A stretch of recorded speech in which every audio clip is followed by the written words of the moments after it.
கனடாவில் ஃபேஸ்புக் மற்றும் இன்ஸ்டாகிராம் போன்ற சமூக ஊடக தளங்களை பயன்படுத்துவோர் நிறுவனத்தின் செயற்பாடு காரணமாக பாதிக்கப்படுவதாக கனடா வாழ் இலங்கை தமிழ் இளைஞன் உட்பட பலர் குற்றம் சாட்டியுள்ளனர். பலர் குடும்பத்தினருடன் நண்பர்களுடனும் தொடர்பில் இருக்க ஃபேஸ்புக் மற்றும் இன்ஸ்டாகிராம் போன்ற சமூக ஊடக தளங்களை பயன்படுத்துகிறார்கள். அத்துடன் சில வணிகங்களும் வாடிக்கையாளர்களை அடைய இந்த தளங்களை பயன்படுத்துகின்றன.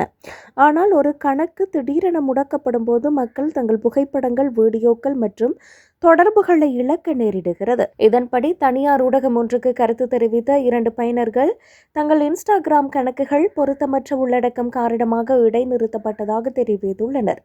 இதுகுறித்து போக்குவரத்து வணிகம் ஒன்றை நடத்தும் ஜெனிஃபர் கேஸ்கல் கூறுகையில், சில காரணங்களுக்காக தனது கணக்கு முடக்கப்பட்டதாகவும் அது தன்னை அதிர்ச்சிக்குள்ளாக்கியதாகவும் தெரிவித்தார். மேலும் புதிய வாடிக்கையாளர்களை பெற இன்ஸ்டாகிராம் மிகவும் முக்கியமானது எனவும் அதை இழந்தது தனது வணிகத்தை பாதித்திருப்பதாகவும் குறிப்பிட்டுள்ளார். சிறந்த ஆதரவு மற்றும் பாதுகாப்பை வழங்கும் மாதாந்திர சேவையான மெட்டா வெரிஃபைடுக்கு பணம் செலுத்தி வந்ததாகவும் அவர் சுட்டிக்காட்டினார். அத்துடன் பிரச்சினையை தீர்க்க மெட்டா நிறுவனத்தை தொடர்பு கொண்ட போது சரியான தீர்வு கிடைக்கவில்லை என்றும் அவர் குறிப்பிட்டுள்ளார். அதுபோன்று மற்றொரு பயனரான டொரண்டோ வாழ் இலங்கை தமிழரான யதுசன் சிவராஜாவும் 10 ஆண்டுகளுக்கு மேலாக பயன்படுத்திய தனது கணக்கை இழந்துள்ளதாக தெரிவித்துள்ளார்.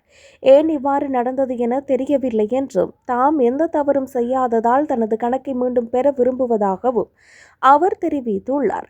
விதிமீறல்களை கண்டறிய மெட்டா தானியங்கி அமைப்புகளை பயன்படுத்துகிறது. சில நேரங்களில் அவை தவறுகளை செய்யக்கூடும் என்றும் ஒரு சமூக ஊடக நிபுணர் ஒருவர் தெரிவித்துள்ளார்.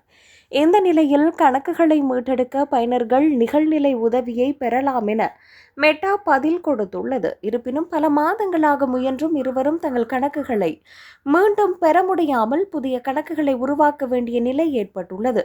இதனால் தனது வணிக தொடர்பான விசாரணைகள் சுமார் 50% குறைந்துள்ளதாக கேஸ்கல் கவலை வெளியிட்டுள்ளார்.